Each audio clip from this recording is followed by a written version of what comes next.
Hey guys, this is Jay with the Douchebag Brigade.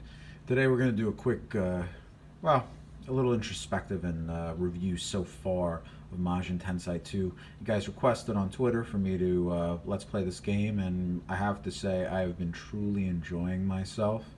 I'm actually in the process of playing Fire Emblem Three Houses at home, and I really haven't found as much enjoyment in that game as I have in this one. And I know in your mind you must be like, why? This is on Super Nintendo, Super Famicom.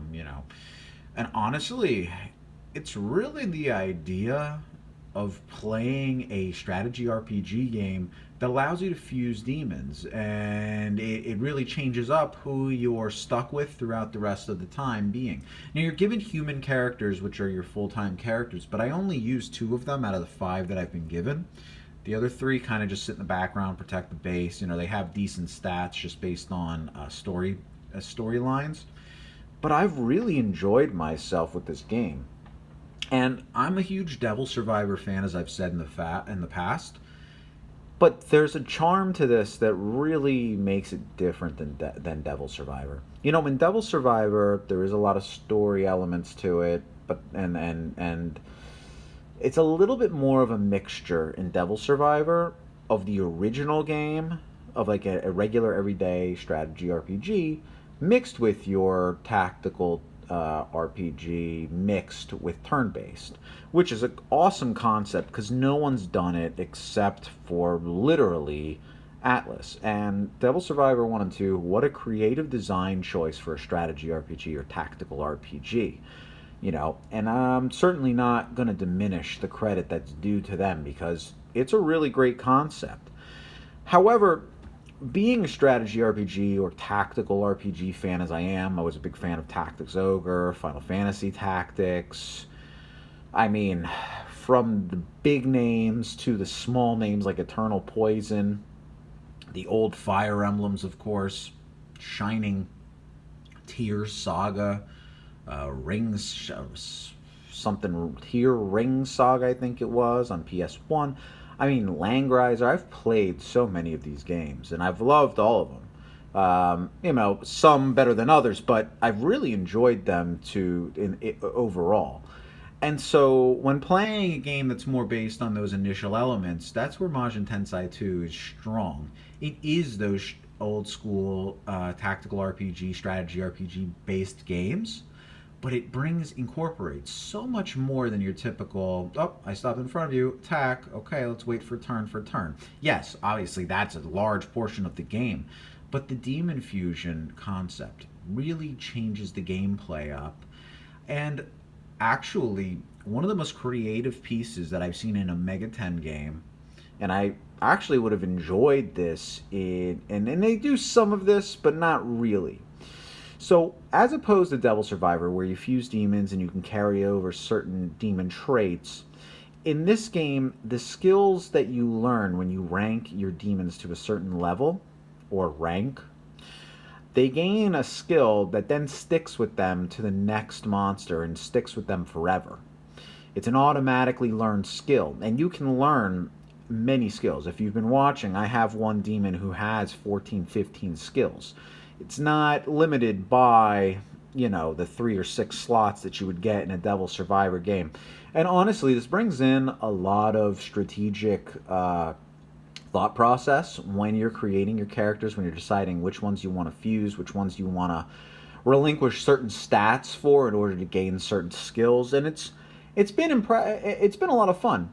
I also enjoy the fact that you can actually fuse demons on the go, meaning during battle. Now, the success rate is so much smaller than when you do it at a demon remix or fusing area in the game, and you can't do the 3 demon mix on in your battle. But I have to say that it is very helpful, especially if you have an underleveled demon who's about to die, to be able to run another demon that maybe you had for the purposes of fusion, running him into him and taking a gamble on getting the demon that you want. It's really a lot of fun. And so far, I can say that this has been an extremely enjoyable experience. Yes, I have had to press the speed up button a lot during enemy turns, because the enemy turns, they messed up a little bit. When the enemy is off screen, it actually takes a good 5 to 10 minutes sometimes for them to do all their movements, and it doesn't follow them or show you what they're doing, which is very different, because even in Majin Tensei 1, which I've tinkered with a little bit, they show you every movement of the opposing team. And most strategy RPGs, they show it. And in this game, if that enemy is slightly on the screen, someone on the screen, it'll pan over to them. But there's many times where it doesn't pan over. You can see that they don't just quickly say, I'm going to wait. It takes time for them to decide, oh yeah, I'm just going to stand here and wait. So the fact that this is on an emulator really actually increases the enjoyment of the game, because without that, it would be difficult. It would be difficult to sit through all that. So I can imagine, even though this game was very successful in Japan, I can see where the wait would have been increasingly difficult if not on an emulator. And I'm sure this has a lot to do with the lack of success that Ronde had, other than looking ugly in the 3D polygon text. The third game, Majin Tensei III, which flopped horribly, but I'm still very interested in playing, especially if there's a speed up button. Apparently, the load times were some of the worst on Sega Saturn, and I can only imagine that that mixed with potentially having to wait the way you have to wait in this game could lead to a flop. However, that is actually my only complaint about this game. There was not a single other piece that I could complain about. The storyline is fun, interesting. I love the ideas that 2019 financial collapse, like all these different things that they're saying, and it's funny because obviously it runs pretty interestingly close to the collapse of everything in 2019 with like Trump in office.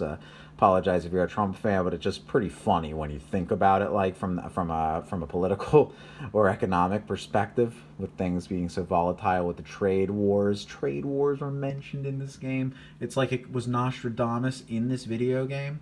Anyway, it's just a lot of fun. But so anyway, I can't say a single thing bad about this game.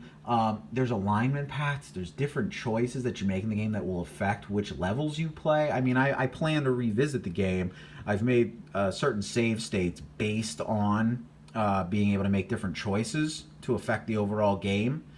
I mean, I thought the game was just going to end at a certain point in on Earth, and there's another realms, other worlds, and they've put it so differently than the other Megaten games.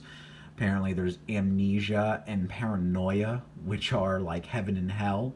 I mean, there's some amazing concepts in here, and the fact that this whole entire franchise, well, spin-off of Megaten, has just kind of fallen by the wayside, I'm going to admit that it makes me kind of sad, because truly, this has its own place to go. Yes, Devil Survivor in a sense is like a carry-on continuation from this game, I suppose, but this really could have been its own piece for years and years to come, and I think Ronde is the only reason why this entire franchise met its doom. And it's really sad, because if they had waited for a PS2 to put a game like this out, my God, between the graphics, the story, and the fun, oh man, would it have totally been an amazing game. I mean, it's crazy to think that a game this old could look this good, but because our only other tactical RPG within the Megaten franchise is on 3DS, and it's done in a very small, tiny, oh, move your character here, move your character there, and then the very, stand still, non-moving enemies, and basically, I can't say that, other than it being more clear and obviously newer, that the graphics really look any worse in this game than you would say in Majin and Devil Survivor, which is crazy considering it's like 20 years later plus. So I think it's insane that this game looks as good as it does. And tactics RPGs, they can stand the test of time because usually you're looking at a character from the distance and then having that close up zoom up, which they usually do pretty detailed polygons on. And I have to say, the backgrounds are incredible. Yes, Majin Tensei 1 has slightly better graphics, but it also doesn't scroll to your enemy, it doesn't show everything, and it's non movable. Whereas here they have their slight animations that actually build a lot of fun in what's going on. And so, as a whole, I've got to give this game a lot of props. People don't even really know it. And really, big ups to Tom, Translator, and Retro, and everybody who put this together because this game's incredible.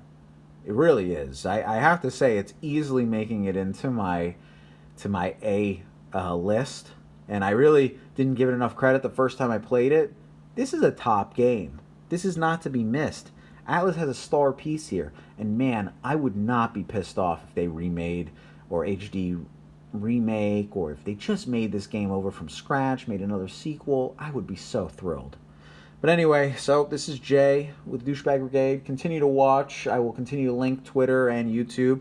More Let's Plays of this game till its finale. Yeah, I hope you guys enjoy this. And like, comment, subscribe, and I'll speak to you guys in the next one. All right, I'm out.